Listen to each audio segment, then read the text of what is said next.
The mansion stood above the city, like something carved out of a dream someone was too afraid to wake from. From the road below, it looked almost unreal, like it didn't belong to the present world at all. The tall gates of black iron opened into a long, winding driveway that curved through rows of perfectly trimmed hedges. White stone statues stood at intervals like silent guards watching over a life, built on wealth and power. Soft golden lights were already beginning to glow even before sunset fully disappeared, making the entire estate feel warm, almost alive. As you moved closer, the details became impossible to ignore. The mansion itself rose in layers of glass, marble, and polished stone. Every window reflected the sky like a mirror. Every wall looked too clean, too perfect, too expensive to be real. Inside, chandeliers hung from ceilings so high they felt endless, scattering light across floors so polished they looked like water. A grand piano sat in one corner of the main hall, untouched but perfectly maintained. Fresh flowers were placed carefully in crystal vases that changed daily. There was a silence inside the mansion that didn't feel empty. It felt controlled, like even sound had been carefully arranged to fit the luxury. This was not just a house. It was an empire disguised as a home, and inside that empire lived a woman who never truly belonged to the world she now called hers. Amara moved through the hallway with slow, quiet steps. She was 26 years old, with deep, dark skin that carried a natural glow under the mansion's warm lighting. Her hair was neatly styled, her face soft but thoughtful, her eyes carrying something people often mistook for gentleness, but was actually resilience. She was not born into wealth. She had not grown up around marble floors or chandeliers or staff who bowed slightly every time she passed, and yet here she was, the wife of one of South Korea's most powerful men. But in that moment, she wasn't thinking about status or luxury or the strange world she had been, pulled into years ago. She was thinking about a small boy running barefoot somewhere inside the mansion. "Mommy," a voice echoed down the hallway, followed by quick footsteps.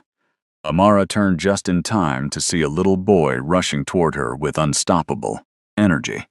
His laughter filled the space before he even reached her. She bent slightly, pretending to be surprised. "Where did you come from so fast?" The boy giggled, throwing his small arms around her waist. "You didn't see me." "I didn't," she admitted with a soft laugh, lifting him into her arms. "You're getting faster every day, Daniel." Daniel, her son, her entire world wrapped in one small human being.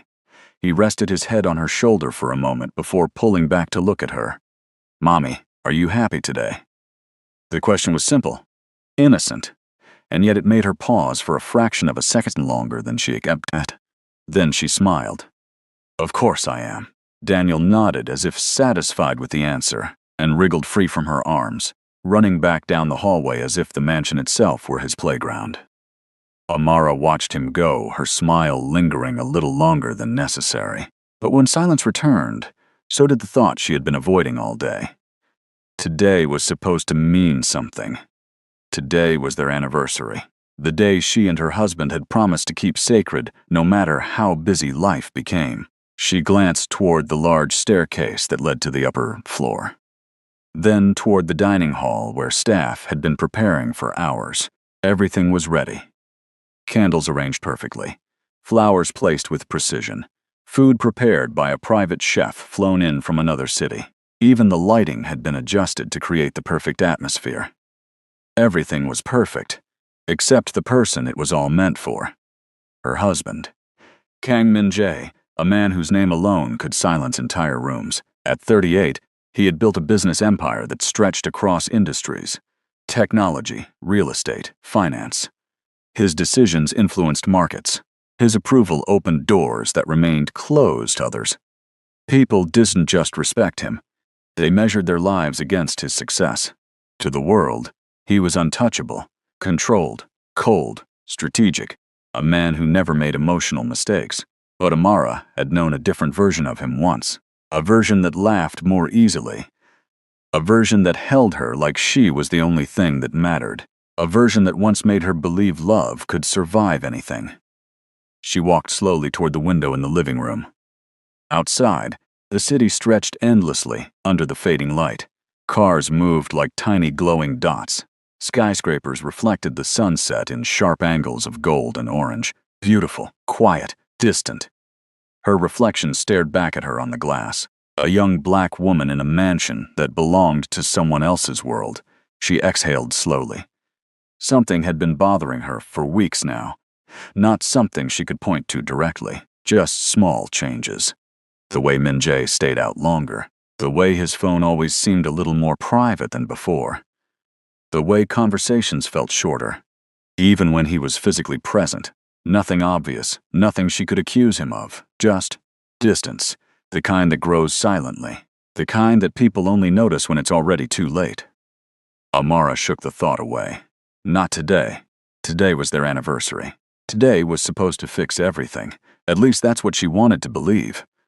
A staff member approached carefully. "Mom, everything is ready in the dining hall." She nodded. "Thank you." The staff member hesitated for a moment, then left. Amara looked back at the hallway again. Daniel was now playing somewhere near the stairs, laughing to himself. She smiled faintly. If nothing else, tonight would be good for him. A complete family dinner, a memory. That was enough. The sun finally disappeared, and night settled over the mansion. Lights outside the estate flickered on one by one, illuminating the grounds like a private kingdom. Inside, the dining hall glowed softly with candlelight.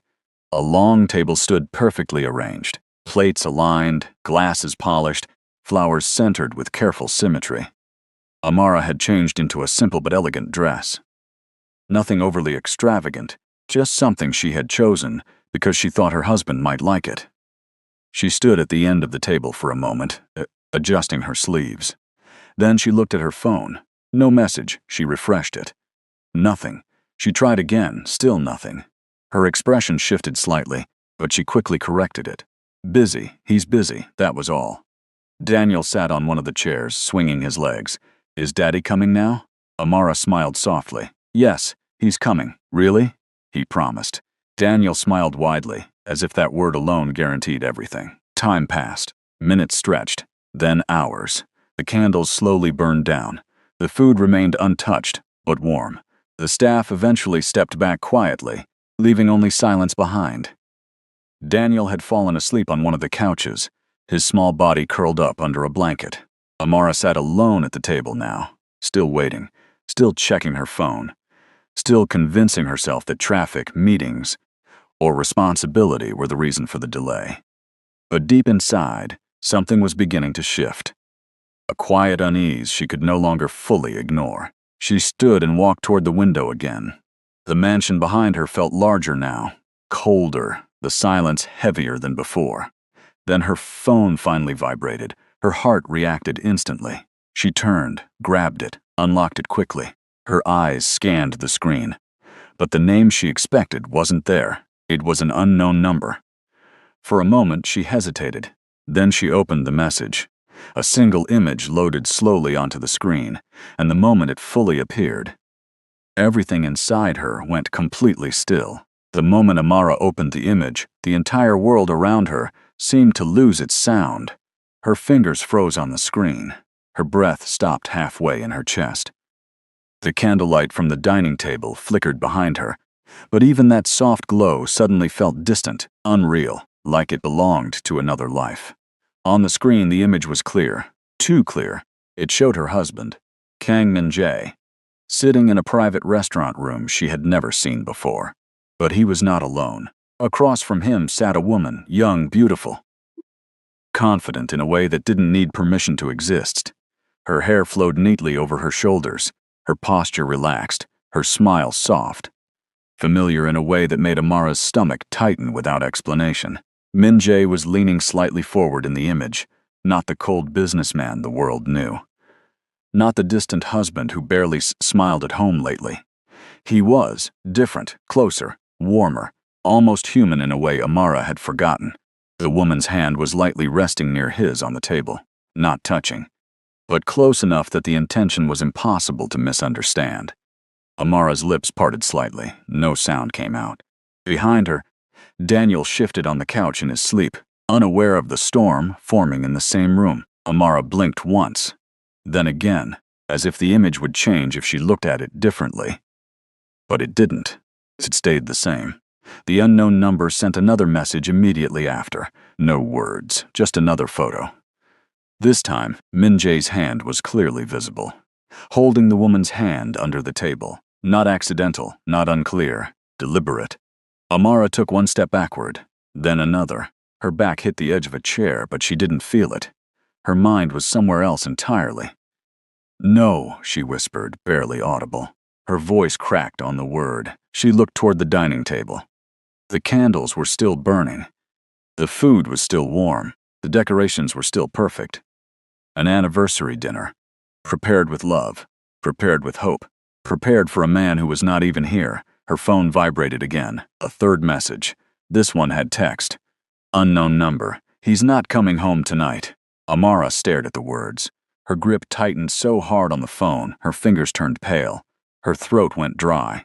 For a moment, she couldn't think, couldn't breathe properly. Couldn't understand how a single sentence could feel heavier than the entire mansion she was standing in. She slowly turned her head toward Daniel. Her son was still asleep, peaceful, safe, completely unaware that the foundation of his world was cracking in real time. Amara pressed a hand to her mouth. Her eyes burned, but she refused to let anything fall. Not yet, not here. Her mind started racing. Maybe it was fake. Maybe someone was trying to provoke her. Maybe it was a misunderstanding. But even as she tried to create excuses, her memory betrayed her. The late nights, the locked phone, the growing distance, the unanswered calls, the sudden business trips, small things, too many small things, all forming something she had refused to see. Her phone vibrated again. This time it was not an image, it was a video. Amara hesitated. Every instinct in her body screamed not to open it. But her finger moved anyway. The video loaded, and instantly, the sound of a restaurant filled her ears. Soft music, gentle laughter, glasses clinking. Then Min Jae's voice, low, warm. A voice she hadn't heard like that in a long time. Amara's eyes widened slightly as she watched him in the video. He was smiling. Not the polite business smile, not the controlled expression he wore in public. This was different, relaxed, comfortable, alive. The woman from the photos was sitting across from him again, closer now. Their conversation was soft, intimate, too intimate. At one point, Min Jae leaned in and said something that made the woman laugh. A real laugh. The kind Amara used to hear years ago. Then the camera angle shifted slightly, and Amara saw it clearly, the way he looked at her. Not like a colleague, not like a stranger, not like a business partner, but like someone who belonged in his world. Something inside Amara finally snapped, but silently. No scream, no collapse, just a quiet internal break, like glass cracking under pressure without shattering yet. The video ended abruptly. The mansion fell into silence again. Even the air felt heavier now. Amara stood still for a long moment. Her hand slowly lowered from her mouth. Her expression changed. Not into anger yet, not into tears yet. Something colder, something sharper, something dangerously calm. Behind her, Daniel shifted again. "Mommy," he murmured in his sleep. That single word pulled her back slightly. She turned towards him slowly, staring at her son for a long time. Then she whispered, almost to herself, "So this is how it starts." She looked back at the phone, unknown number still active. Waiting. Amara's thumb hovered over the screen. Then she typed one message, only 3 words, "Where is he?" And sent it. The reply came instantly. "You already know." Amara's eyes darkened slightly. For the first time that night, she was no longer waiting. She was thinking, and somewhere deep inside the mansion that looked like paradise, something had just begun to change forever. The message stayed on Amara's screen longer than it should have. "You already know." Those 4 words didn't feel like an answer. They felt like a push, like someone standing behind her gently, but deliberately forcing her toward a truth she had been avoiding for too long. Amara slowly lowered her phone. Her fingers were no longer shaking the way they had when she first saw the images. The shock was still there, but it had shifted. It was no longer chaos. It was clarity forming inside pain. She turned slightly toward the dining table. The anniversary setup looked almost insulting now. Candles burning softly, food arranged perfectly, wine already opened, glasses waiting for two people who would not sit there tonight. A celebration that had turned into silence. Amara walked slowly toward the table. Each step echoed in her mind louder than in the room. She stopped beside one of the chairs and ran her fingers lightly across the backrest. This was supposed to be his seat. She had imagined him sitting there, smiling, maybe even laughing a little, maybe holding Daniel on his lap while she talked about nothing important at all. A normal night, a family night, a rare, peaceful moment inside a life filled with power and pressure. But now, that imagination felt like it belonged to someone else, someone naive, from a different version of her life. Daniel stirred again on the couch. Amara turned immediately. Her expression softened for half a second. She walked over and gently adjusted the blanket around him. His small hand instinctively grabbed her sleeve even in sleep. That simple touch made something tighten inside her chest. No matter what was happening, no matter what she just saw, he was still here, still hers to protect, still innocent in a world he didn't understand. Amara sat beside him for a moment, just watching him breathe, in, out, slow, safe, normal.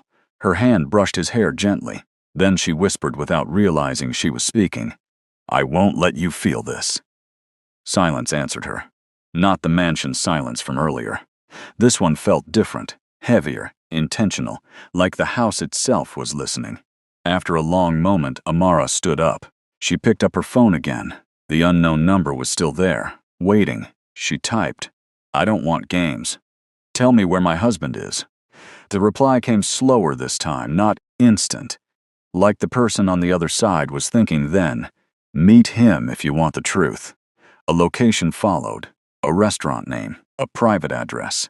Somewhere in the city she barely visited alone. Amara stared at it. Her thumb hovered over the screen. For a second she didn't move. Because going there meant something irreversible. It meant stepping out of denial. It meant seeing something she could never unsee. Behind her, the mansion lights flickered softly. The power system adjusted automatically for the night. Everything still worked perfectly. Everything still looked perfect, but nothing felt perfect anymore. Amara exhaled slowly. Then she looked at Daniel one more time, memorizing him in that peaceful state. Safe. Sleeping. Unaware. She bent down and pressed a soft kiss to his forehead. "I'll be back," she whispered. But even as she said it, she wasn't sure if she believed it. She stood up, picked up her purse, and grabbed her phone tightly. Her footsteps moved toward the hallway, each step quieter than the last. The mansion doors loomed ahead, massive, heavy, guarding a world she had once entered as a bride. Now it felt like an exit. She paused for just 1 second at the door, then opened it. The night air hit her face immediately, cold, sharp, real. And as she stepped out of the mansion that once felt like a dream, she didn't know yet that this was the moment everything truly began to break. The car ride was silent.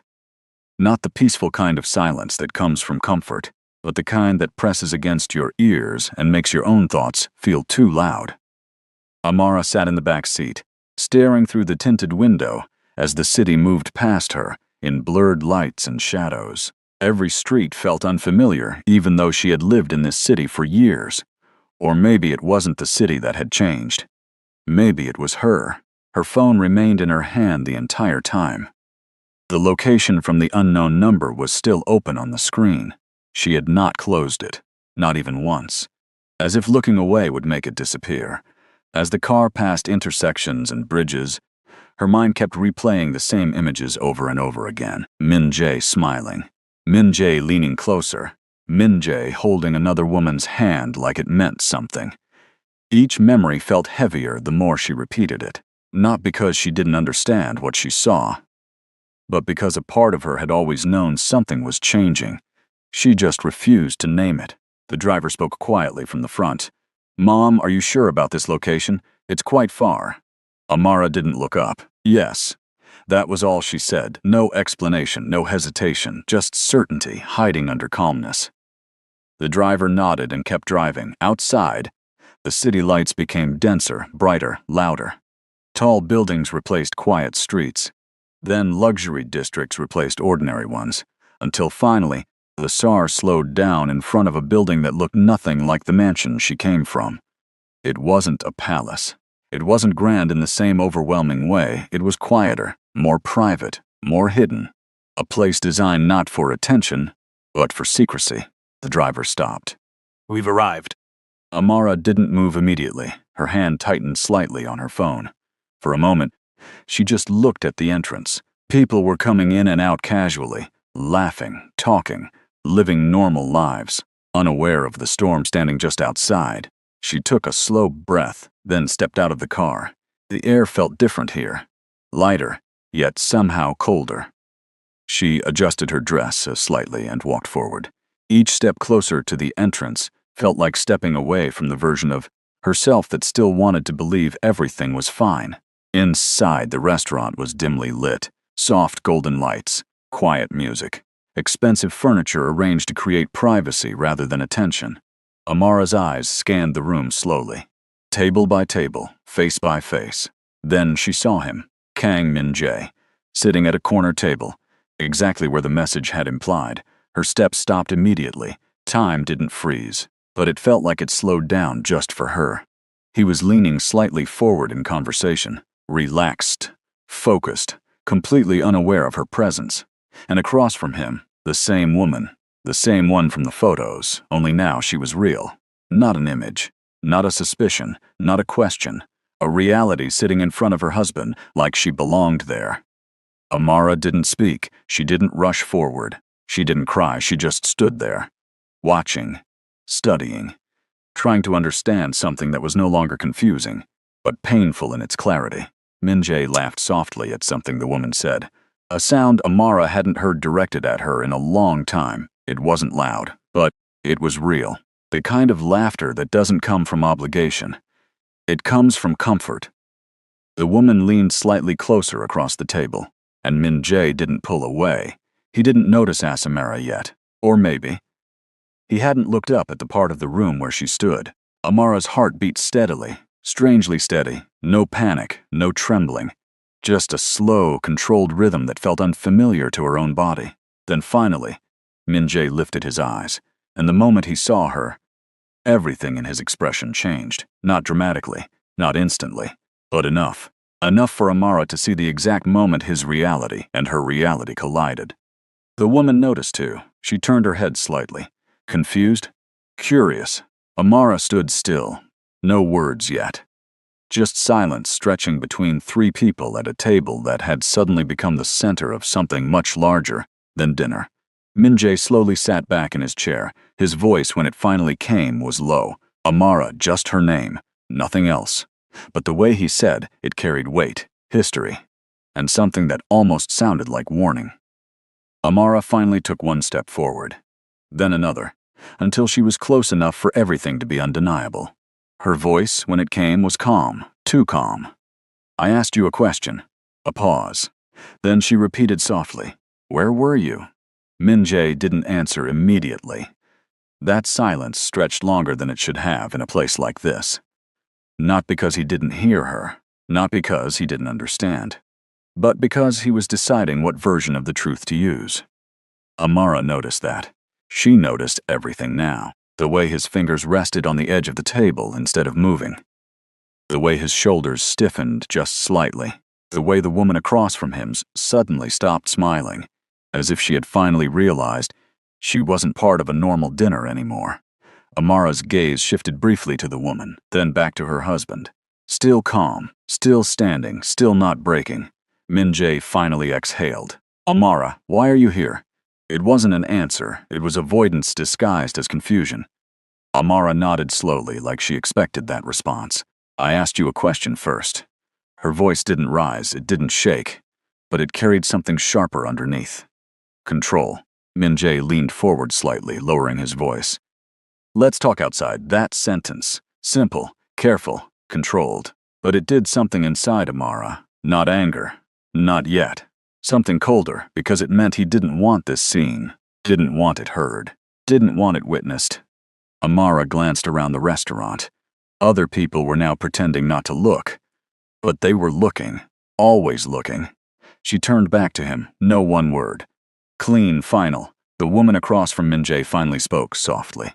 "I think I should leave. Stay," Amara said immediately. Not loud, not aggressive, just firm enough that the woman stopped moving. Silence dropped again. Min-jae's jaw tightened slightly. "Amara," he said again, slower this time. "This is not what you think." That sentence, so familiar, so overused, so predictable, Amara almost smiled. Almost. Instead, she took a step closer to the table. Her eyes didn't leave his. "If it's not what I think," she said quietly, "then explain it to me in a way that doesn't insult my intelligence." Min-jae looked at her, really looked, for the first time since she arrived, and something in his expression shifted. Not guilt, not panic. Something more complicated. Conflict. The kind of conflict that comes from living two lives long enough that they finally collide. Amara noticed that too. She didn't blink. Behind her calm voice, everything she had been holding since the mansion was still there. Daniel asleep on the couch. The anniversary table untouched. The messages, the images, the video, all of it stacked inside her silence like weight she refused to drop in public. Min-jae finally spoke again, quieter. "This is not the place." Amara tilted her head slightly, a soft, almost tired gesture. "You had dinner here." That landed, not loud, not dramatic, just precise. The woman shifted uncomfortably in her seat. Min-jae glanced at her for a brief second, then back at Amara. "Please," he said. "Let's go somewhere private." Amara looked at him for a long moment. Then slowly, she pulled out her chair. Not sitting, just moving it. The sound of it scraping slightly against the floor made everyone in the room pause again. She leaned in just a little. Her voice dropped. "You didn't come home." Min-jae's eyes flickered, "And you didn't call." Another pause. "You didn't even send a message." Her gaze hardened slightly. "And my son waited for you." That was the first time something truly changed in Min-jae's face. Not the affair, not the woman, not even the confrontation, but that, a child's name entering the space. The woman looked down immediately, suddenly smaller than before. Min-jae's hand moved slightly as if he wanted to reach out, but stopped halfway. Amara noticed that hesitation, and something inside her so settled into place. Not resolution, not forgiveness. Understanding, painful understanding. She straightened up. "I didn't come here to fight," she said softly. A pause. "I came here to stop lying to myself." Silence again, thicker this time. Then she looked at the woman once more. Not hatred, not rage, just clarity. "You can stay," she said calmly. Then back to Min-jae. "But I won't." She stepped back from the table. For the first time since she entered, she broke eye contact. Not because she was weaker, but because she was done asking questions that weren't being answered. Her voice came one last time. "Enjoy your dinner." Then she turned and walked away. Not fast, not emotional, just steady.